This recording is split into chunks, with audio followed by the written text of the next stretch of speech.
हजारी प्रसाद द्विवेदी हिंदी साहित्य के उन दिग्गज लेखकों में गिने जाते हैं जिन्होंने आलोचना, निबंध, उपन्यास और शोध को नई ऊंचाइयां प्रदान की। उनका जन्म 19 अगस्त 1907 को उत्तर प्रदेश के बलिया जनपद में हुआ। वे संस्कृत और भारतीय संस्कृति के गहन अध्येता थे। साहित्य अकादमी पुरस्कार से सम्मानित द्विवेदी जी ने हिंदी साहित्य में गहरी वैचारिकता और सशक्त सांस्कृतिक दृष्टि का समावेश किया। आचार्य हजारी प्रसाद द्विवेदी की रचनाएं सदैव शोध का विषय रही हैं। देश के विभिन्न विश्वविद्यालयों में शोधार्थी उनकी कृतियों पर निरंतर शोध कार्य कर रहे हैं। इस कार्य को और अधिक विस्तृत तथा नवीन रूप देने के लिए आचार्य हजारी प्रसाद द्विवेदी मेमोरियल ट्रस्ट समय समय पर विविध कार्यक्रमों का आयोजन करता रहा है। हम चाहते हैं कि आचार्य जी का जितना साहित्य है वो लोगों तक पहुँचे, युवाओं तक पहुँचे। तो हम जब व्याख्यान मालाओं का आयोजन करते हैं तो हम ऐसे ही विषय रखते हैं जो उनके अपने निबंध हो या उनका अपना साहित्य हो। और आने वाले समय में हम कोशिश ये करेंगे कि उनके साहित्य को अलग अलग भाषाओं में अनुवाद करें। इसके अलावा हम उनके ऊपर हो रहे शोध को भी हम बढ़ावा दे रहे हैं। इसी कड़ी में साहित्य अकादमी सभागार नई दिल्ली में एक व्याख्यान माला का आयोजन किया गया।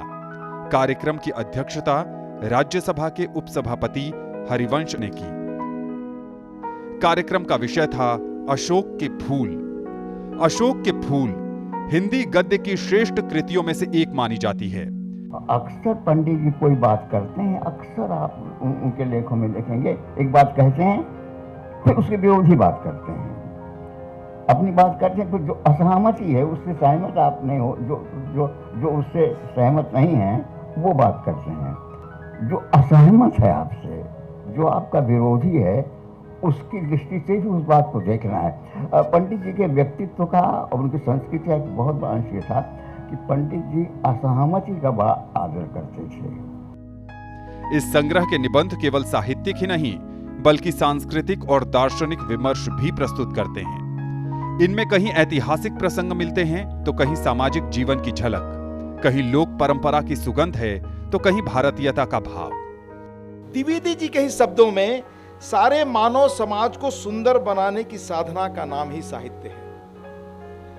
उनकी दृष्टि में मनुष्य की सर्वोत्तम कृति साहित्य है और उसे मनुष्य पद का अधिकारी बने रहने के लिए साहित्य ही एकमात्र सहारा है।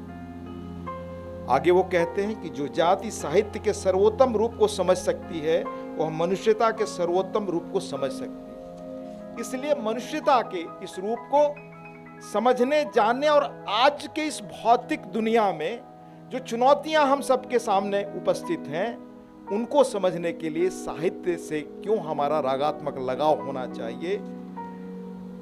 और इस दृष्टि से आचार्य हजारी प्रसाद द्विवेदी जैसे साहित्यकारों का स्मरण जो समाज न करे वो समाज अपना अतीत भूलकर बिल्कुल वैचारिक दृष्टि से निर्धन हो जाएगा। इसलिए इस आयोजन का महत्व है।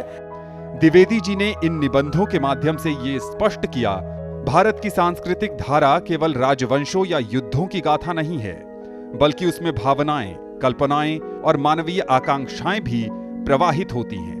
वे भारतीय परंपरा को अतीत की जड़ता में नहीं बल्कि जीवंत मानवीय संवेदना में देखते थे।